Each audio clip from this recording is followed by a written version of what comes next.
Samedi 21 mai.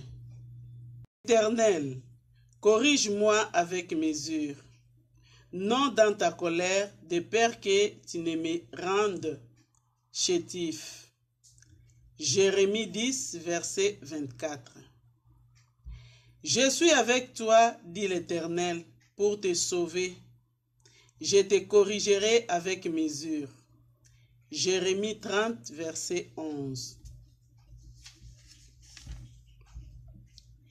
Un serviteur découragé 2.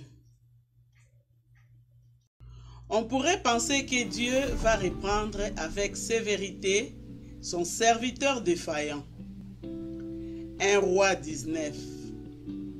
Ce n'est pas là la manière de faire du Dieu dont les compassions ne cessent pas. Lamentation de Jérémie 3, verset 22. Bien qu'Élie soit sur un mauvais chemin, l'Éternel envoie un ange à sa rencontre pour le toucher avec bonté au lieu de le frapper.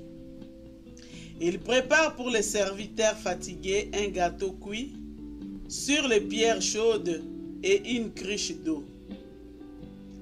Une seconde fois, l'ange revient vers lui et l'invite à manger encore.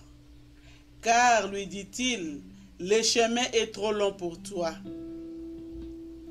Il s'agit maintenant d'avancer avec des forces miraculeusement renouvelées sur le chemin qui aboutit à la montagne de Dieu. Puis, au bout de ce chemin, dans une caverne obscure et dans la nuit, Dieu lui-même s'approche du prophète. Que fait-il ici, Élie? Dieu est là. Dieu lui parle.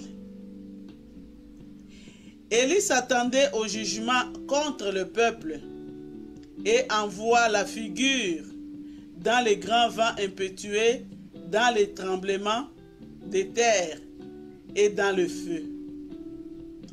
1 Roi 19, verset 12.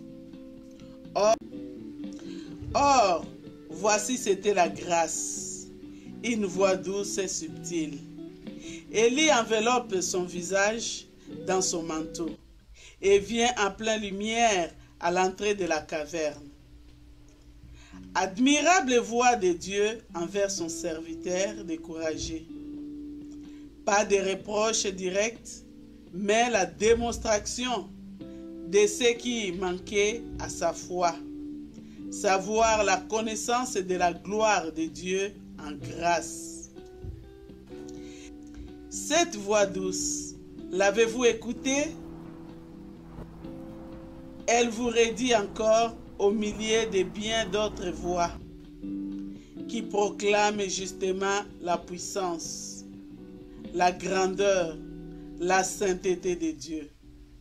Dieu a tant aimé le monde qu'il a donné son Fils unique, afin que quiconque croit en lui ne périsse pas, mais qu'il ait la vie éternelle. Jean 3, verset 16.